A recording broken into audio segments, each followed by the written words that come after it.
Corona की आड़ में केंद्र और राज्य सरकार आम जनता और किसानों की समस्याओं को अनदेखा कर रही है, ऐसा आरोप लगाया है प्रकाश पोहड़े ने, जो कि वरिष्ठ पत्रकार है और किसान ब्रिगेड के संस्थापक है। इस वक्त वो हमारे साथ मौजूद है। आइए उनसे विस्तार में इस बारे में हम जानकारी लेंगे। सर, जैसे कि मैंने कहा कि आपने आरोप लगाया है कि राज्य और केंद्र सरकार, हम देख रहे हैं कि पिछले 1 सालों से कोरोना की समस्या से हम जूझ रहे हैं, देश विदेश में और हमारे देश में भी। लेकिन जिस तरह की स्थिति हमारे देश में खड़ी हुई है, जैसे कि आपने भी कहा कि एकदम से आम जनता की समस्या को एक बहाना से मिल गया है केंद्र और राज्य सरकार को, तो क्या कहेंगे इस बारे में आप? हाँ, देखिए, ऐसा है कि आपने देखा है पूरे साल भर में किस तरीके से इन लोगों ने तमाशा बना के रखा है इसका सब। अगर कोरोना नाम की कोई बीमारी रहती थी तो एक बात समझिए, हमारे देश में अभी तक के जो लोग कोरोना से सो कॉल्ड ये बोलते कि मरे हैं, सो कॉल्ड, क्योंकि मैं सरकार को ये आह्वान करता हूँ या आप भी ये पूछिए कि जो 1.5 लाख लोग ये मरे हुए बोलते हैं पूरे देश के अंदर कोरोना से, तो वो 1.5 लाख में से तो इसी पीरियड में हार्ट अटैक से कितने मरे हुए हैं उनकी आंकड़ेवारी दीजिए, ब्लड प्रेशर से या दूसरी बीमारियों से, एक्सीडेंट से कितने मरे हुए हैं, इसकी आप अगर आंकड़ेवारी लेंगे तो मैं नहीं समझता हूँ कि गवर्नमेंट आपको दे सकेंगी। ये जो बोलते हैं कि कोरोना से मरे हैं, तो जो भी मरा वो सिर्फ कोरोना से मरा, दूसरे कोई बीमारी से मरा ही नहीं है। ये ऐसा कई जगह पे हमारे दोस्त है, कोई है, ऐसा मालूम पड़ता, तो उसके अंदर से कई लोगों ने ये शिकायतें की कि नहीं भाई ऐसी तो कोई बात नहीं थी, लेकिन वो मरे तो वो बोलते कि नहीं वो कोरोना से मरा है, बॉडी नहीं देने किताबे में। तो ये भी बातें सामने आई हैं कि जो बॉडी है उनकी लोगों की ताबे में मिली या है, तो 2-3 जगह पे ऐसी बातें हुई कि वो लोगों ने बॉडी खोली तो अंदर के कई उसके जो पार्ट्स थे गायब थे। यानी कहने का मतलब उस आदमी के ऑर्गन्स जो है बेचना धंधा, ये गोरख धंधा चला के रखा है। दूसरी बात मेरा ये कहना है इसके अंदर कि पूरे देश के अंदर 1,50,000 ज़्यादा लोग मरे हैं। 135 करोड़ का देश है, 1% अगर लोग मरते थे तो वो 1,35,00,000 होते थे। और जितने ये इन्होंने अभी मरे हुए बताए हुए हैं 1.5 लाख, तो यानी कहने का मतलब ये 0.01% है। एक बात समझिए, तो कहने का मतलब कोई लोग मरे ही नहीं है ज़्यादा इसके अंदर। इतने तो डायबिटिक से या इन्फ्लुएंजा से, यानी इन्फ्लुएंजा टाइप ये बीमारी है, इससे तो ज़्यादा इसके पहले इन्फ्लुएंजा या सार्क या जो भी डिसीज हुई थी इसमें से मरे हुए हैं। तो इन्होंने जो ये कोरोना नाम की जो हवा और नाटक बना के रखा है WTO ने और ये एलोपैथी के दवाखाने और इन लोगों ने इसके अंदर, आप मुझे बताइए कि ये तो बात बिल्कुल ये खुद बोलते हैं कि इनके पास में इसका कोई इलाज नहीं है, दवा नहीं है। वैक्सीन भी अभी आया है, लेकिन वो वैक्सीन भी कारीगर नहीं है। वैक्सीन लेने के बाद में भी आपको सोशल डिस्टेंसिंग मेंटेन करना है, मुँह पे कपड़ा लगाना है, उसके बावजूद भी डिस्टेंस पालना है, सारी ये करना है, तो फिर वैक्सीन क्या काम का है?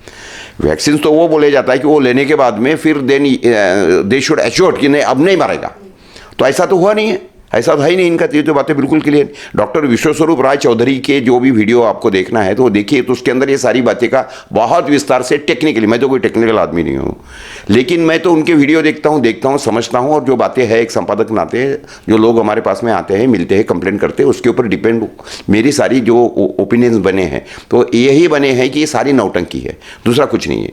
देखिए, ये गवर्नमेंट ने ये जो है ये आपातकाल यानी अनडिक्लेयर्ड आपातकाल, आनी बानी जिसको बोलते हैं, इमरजेंसी, अनडिक्लेयर्ड इमरजेंसी सरकार ने लगा के रखी है। दिसंबर 2019 की ये परिस्थिति थी, दिसंबर 2019 की ये परिस्थिति थी कि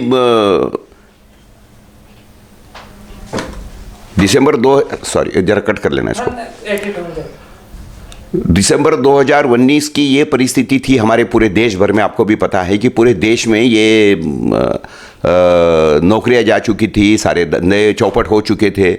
मोदी जी ने जो भी आश्वासन दिए थे वो सारे आश्वासन जो थे फेल हो चुके थे, और कई चीज़ों के अंदर उन्होंने खुद बोला था कि नहीं भाई वो तो जुमले थे, हमने तो इलेक्शन के लिए बोल दिया था। ये सारी बातें हो गई, मैं राजनीति में घुसना नहीं चाहूँगा, लेकिन ये बात तो बिल्कुल तय है कि दिसंबर 2019 में या 2020 जनवरी स्टार्ट होते हुए, नया साल स्टार्ट जब हुआ 2020 का पिछला साल, तो उस समय तक के देश की परिस्थिति इतनी बेकार थी कि पब्लिक कब रास्ते पे निकलेंगे और कब जाके भाजपाइयों को मारेंगी और पूछेंगी, ऐसी परिस्थिति थी।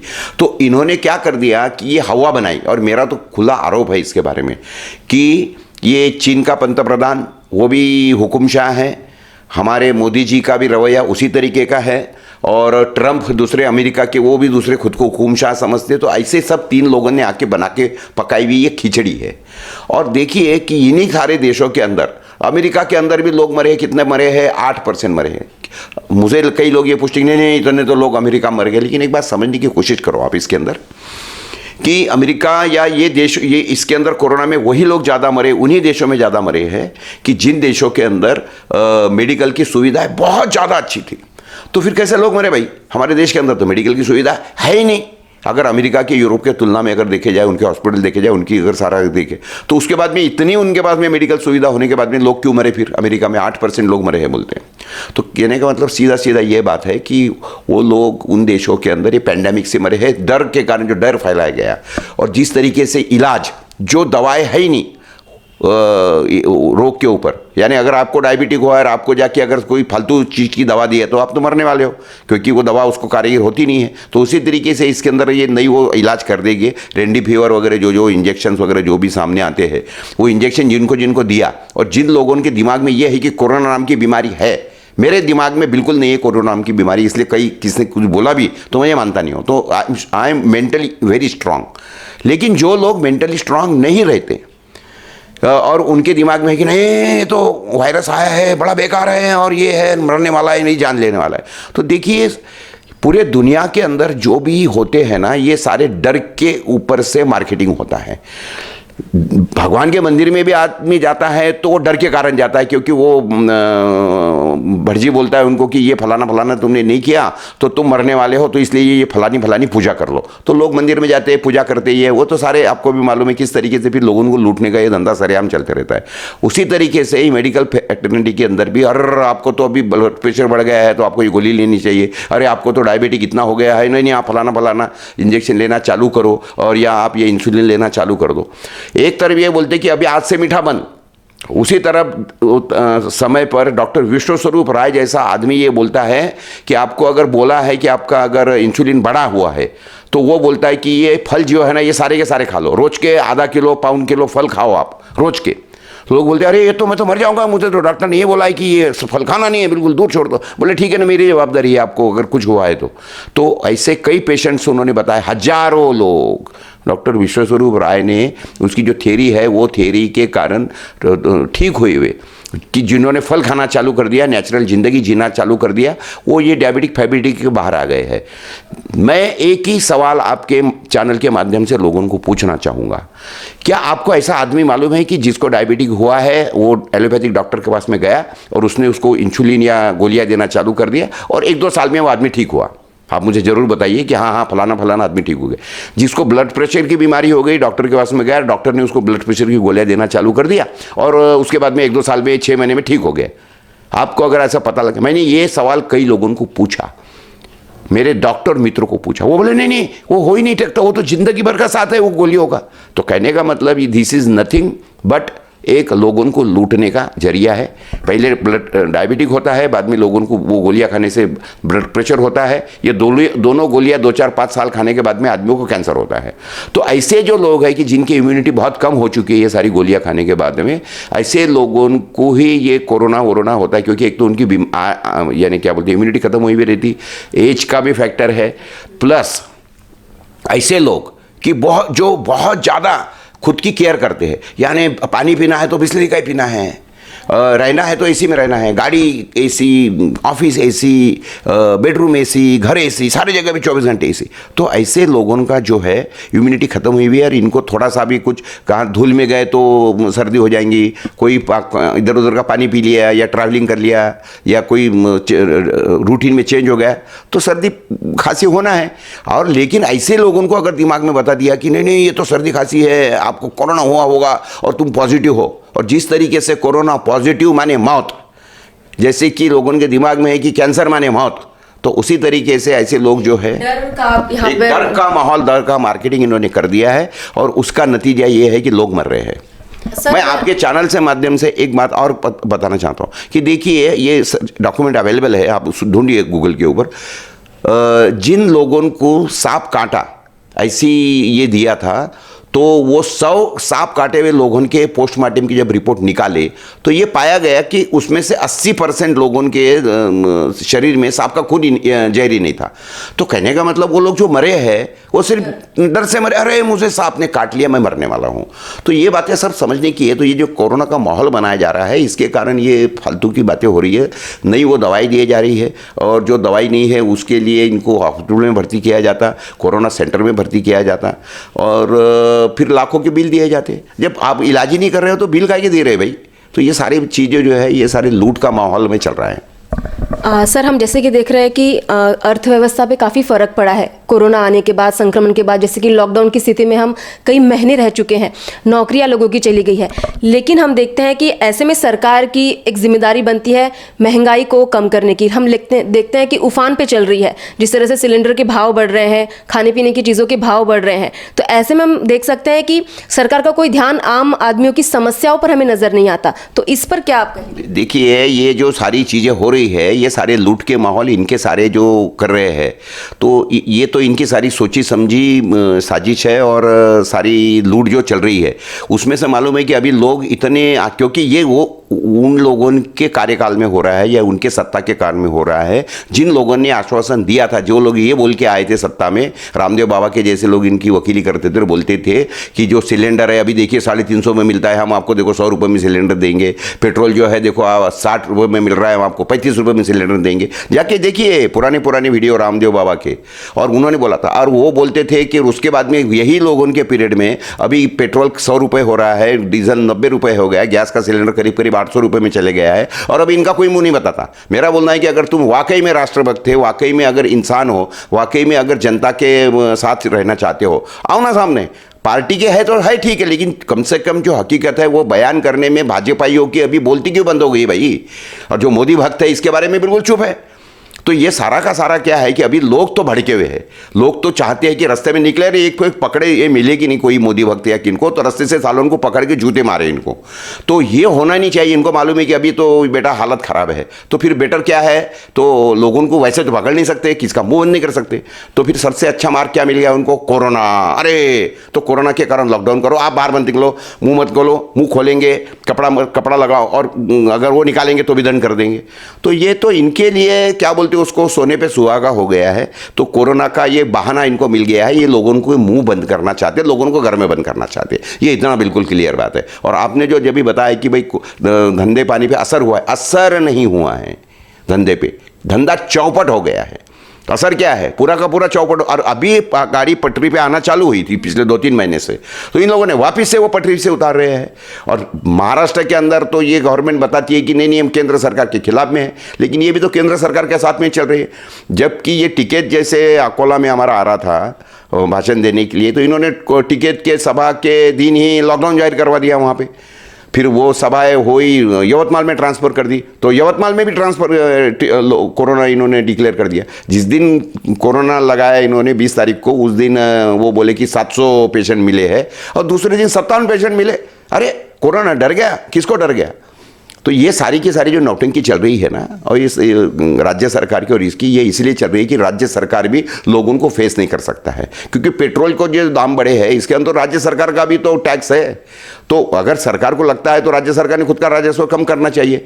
ये बोलेंगे कि नहीं अभी पैसा नहीं है, टमका नहीं ढमका नहीं है, तो पैसा नहीं है तो तुम्हारे सरकारी कर्मचारी के पगार बंद कर दो। 1 साल भर में पूरा का पूरा लॉकडाउन था और उस समय के अंदर सारे सरकारी कर्मचारियों के जितने पगार थे सारे चालू थे।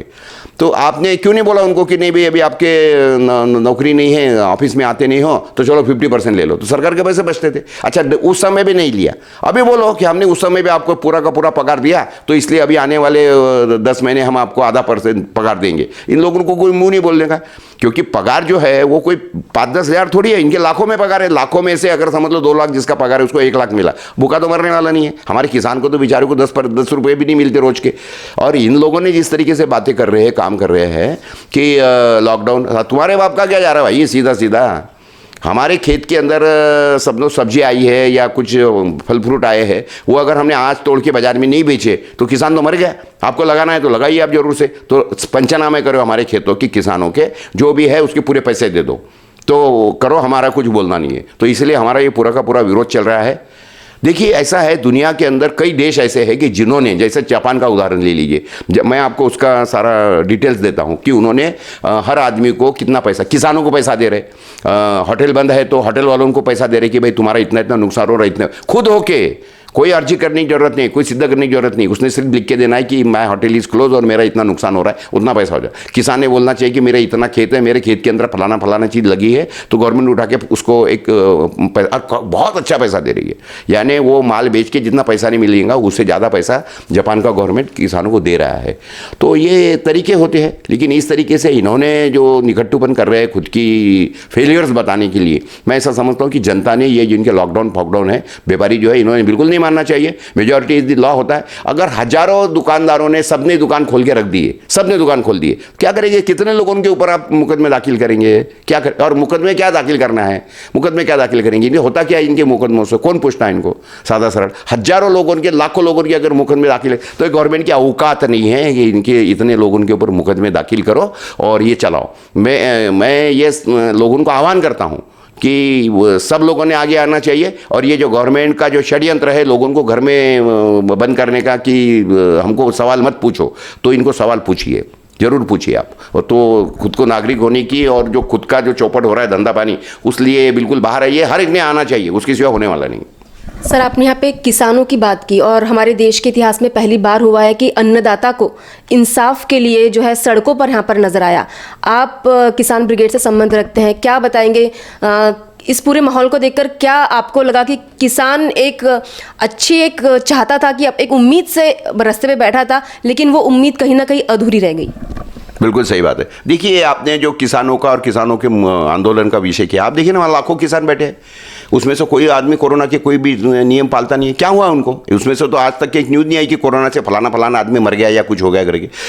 इतना साल महीने से आंदोलन चलने के बाद में 200-250 किसान मरे हैं। वो तो नेचुरल डेथ होती है, किसी को हार्ट अटैक आता है, कोई बुढ़े है, किसी आदमी ने आत्महत्या करवा लिया वगैरह, नथिंग। लाखों किसान बैठे हैं वहाँ पे, उनको कोरोना नहीं होता है, इतने सब ये होते हैं। और महाराष्ट्र के अंदर भी आपने देखा है कि अभी वो मंत्री जो है, उसने वो जो कोई सपोर्ट के अंदर उसके लोग जमा हुए थे, तो मंत्री है, उसने हजारों लोग जमा करवा लिए, उसके ऊपर कोई नहीं है। और बाकी कांग्रेस वालों ने उनके अध्यक्ष को ये करवाई, तो उससे भी हजारों लोग जमा हुए थे, वहाँ पे कुछ नहीं है। तो कहने का मतलब, ये बंगाल के अंदर इलेक्शन हुए, अभी बिहार के अंदर इलेक्शन हो गए थे, इसके पहले वहाँ हजारों लाखों की भीड़ चल रही थी, हमारे गृह मंत्री खुद भीड़ ले रहे थे। अभी गुजरात के क्या बोलते नगर निगम के चुनाव हुए, उसके अंदर लाखों की भीड़ जमा हुई। तो कहने का मतलब, इनके सोच के अनुसार सब सारी बातें चल रही है। दूसरी बात जो किसानों की आपने बोली है, कायदे कानून वगैरह जो बने हैं, आप खुद देखिए कि ये गवर्नमेंट कितनी पत्थर दिल भी बोलना, मैं समझता हूँ कि ये कम है इन लोगों को। मैं नहीं समझता हूँ कि इनको गवर्नमेंट भी बोलना चाहिए, सरकार नहीं है ये सरकार, ये लुटेरे है।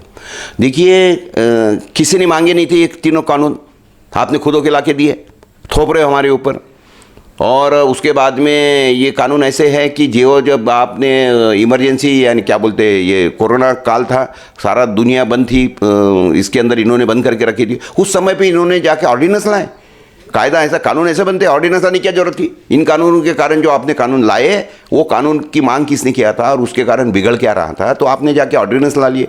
ऑर्डिनेंस लाए जाते हैं इमरजेंसी, कोई इमरजेंसी है, जैसे हमारे ऊपर, देश के ऊपर कोई हमला हुआ, चाइना ने, पाकिस्तान ने हमला कर दिया, पड़ोसी मुल्क ने हमला कर दिया, इमरजेंसी आ गई है, और उस समय पे समझ लो पेट्रोल की, डीजल की किल्लत आ गई है, तो ऑर्डिनेंस निकाल सकता है राष्ट्रपति कि भाई सारा का सारा डीजल पेट्रोल जो है ये लोकल डिस्ट्रीब्यूशन में बंद कर दो और सारा का सारा जो है सेना के लिए भेजो।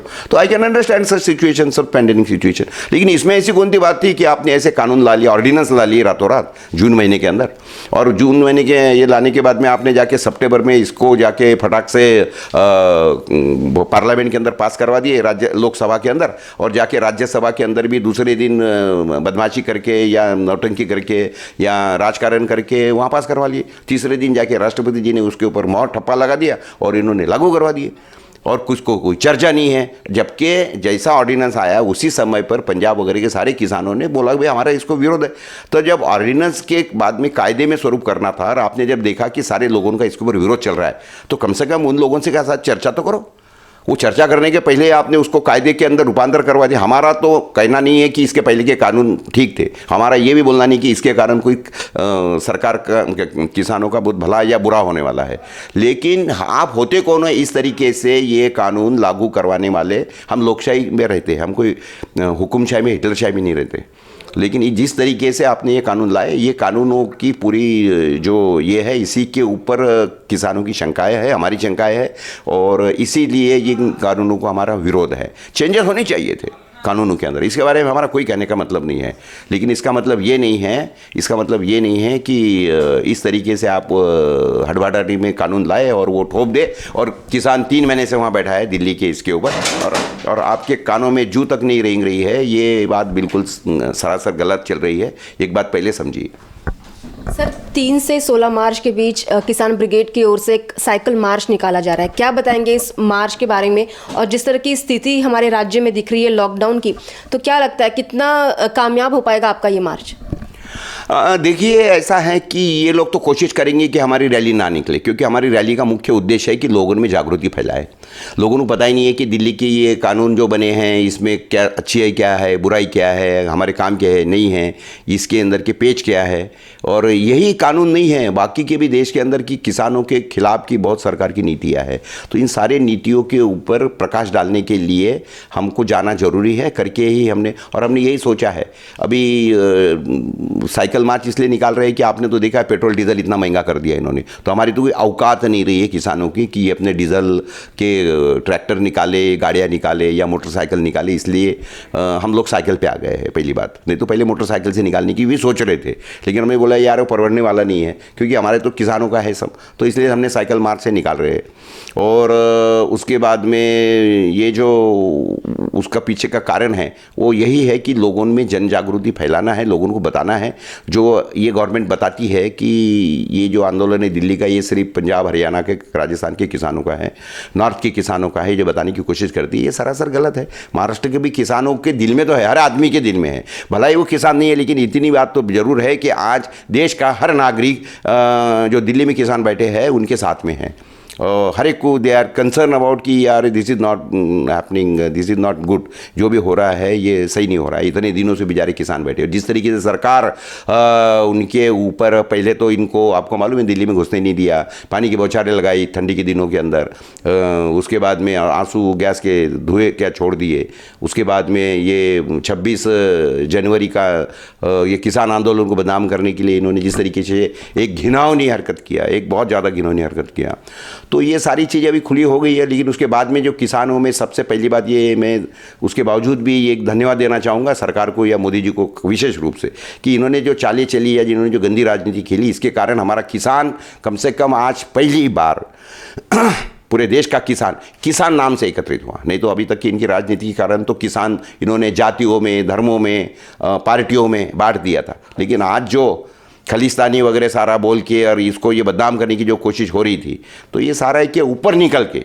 ये अभी जो आंदोलन चल रहा है, मैं बहुत किसानों को बधाई देता हूँ, उनके नेताओं को बधाई देता हूँ कि अपने आप में आपस की जो भी थी अहंकार की थोड़ी बहुत ये थी, वो दूर रख के ये चारों सारी 300-400 संगठनाएं देश भर की, इनके सारे जो शीर्षस्थ नेता हैं 40 संगठन के एकत्रित आए और इन्होंने संयुक्त किसान मोर्चा बनाया और ये डट के खड़े हैं वहाँ पर। तो इन सब लोगों, मैं तो खुद मिल के आया, खुद जाके आया बॉर्डर के ऊपर, कि देखने भी गया था मैं वाकई में जो गवर्नमेंट बोल रही है, इनकी जो मशीनरी बोल रही है या गोदी मीडिया जो बोल रहा है, तो वो सही है गलत है, तो देखने के लिए मैं 2 बार खुद जाके आया। पहले स्टार्टिंग में गया, बाद में बीच में दिसंबर में गया, तो मैंने सब देख के आया किस तरीके से किसान बैठे हैं, किस तरीके से किस हालत में है, और उनको खाना कौन खिला रहे हैं, लंगर खिला रहे हैं। उनके जो 500 साल की सिखों की परंपरा है, वो लंगर उनको खाना खिला रहे हैं, और ये बोल रहे हैं कि ये पैसा खालिस्तान से आ रहा है, फॉरेन से आ रहा है। इन नलायकों को पता लगना चाहिए कि ये इनके अन्नदाता के ऊपर इस तरीके से जो लांछन लगा रहे हैं, मैं नहीं समझता कि इतिहास इनको कभी क्षमा नहीं कर सकता। सर, परमिशन की बात अगर की जाए तो जहाँ पे इतना जमावड़ा होगा, इतनी भीड़ होगी, तो क्या परमिशन इसकी मिल चुकी है, और नहीं मिली तो किस तरह से आप मैनेज करेंगे? किस चीज़ की परमिशन? हमारे को साइकिल का मार्च निकालने के लिए हमको परमिशन चाहिए गवर्नमेंट की? Who says? हमारा देश है, लोकशाही में हम लोग रहते हैं, मुझे जब चाहिए तब मैं निकलना है, मैं निकलूँगा। और अगर मेरा सीधा सीधा बोलना है, हम तो अकेले ही चले थे, जाने जे मगर लोग आते गए, कारवा बनता गया, मैं क्या करूँगा? अगर मैंने बोला है कि मैं निकलने वाला हूँ, और लोग मुझे आके जुड़ते बैठेंगे, हमारे अविनाश काकड़े वगैरह जो इस सभी इसके अंदर निकलने वाले हैं वो तो खुद साइकिल चलाएंगे खुद। मेरी तो एज वगैरह देख के मैं थोड़ी बहुत कुछ चलाने की कोशिश करूँगा, लेकिन लोग अगर आ रहे जा रहे हैं, लेकिन हर रात तो मैं हर इनकी जो भी मुक्काम की जगह है वहाँ पे तो मैं रहने वाला हूँ, इनको सबको मिलूंगा, बीच बीच में जहाँ पॉसिबल है वहाँ मिलूंगा सबको। और पूछे 6 जिले के अंदर 900 किलोमीटर का ये चलाना है मेरे को, इस उम्र में पॉसिबल नहीं क्लियर कट पूरा साइकिल चलाना, जितनी जमेंगे उतने मुझे चलाने की कोशिश करूंगा, लेकिन हर जगह पे मैं रहूँगा। हर इनके रात को जो लोग हमारे किसान जहाँ रुकेंगे, जो भी गाँव में रहेंगे वहाँ पर मैं रहूँगा। और पुलिस वुलिस क्या रोकेंगे हमको कोई डर नहीं है, इसके बारे में हमने कोई परमिशन ली नहीं है, क्योंकि मैं ज़रूरत नहीं समझता हूँ सारी परमिशन की, क्योंकि ये मेरा देश है, आज़ाद देश है और मैं साइकिल पे निकल चुका हूँ।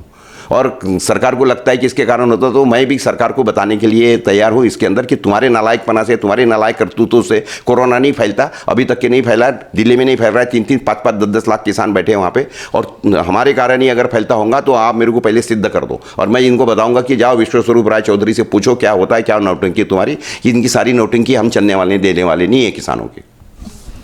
तो ये थे हमारे साथ प्रकाश पहोड़े, जिन्होंने साफ तौर पे कहा है कि ये लोकतंत्र है, ऐसे में किसानों के लिए आगे बढ़कर एकत्रित होकर मार्च निकालना कोई गुनाह नहीं है और परमिशन की कोई ज़रूरत नहीं है, ऐसा उन्होंने बताया। और साथ में इन्होंने ये भी बताया कि कोरोना के नाम पर सिर्फ लोगों को डराने का काम किया जा रहा है ताकि सरकार जो है अपनी जिम्मेदारियों से पल्ला झाड़ सके। कैमरा पर्सन विकास जिमनी के साथ चेतना गानार, धन्यवाद।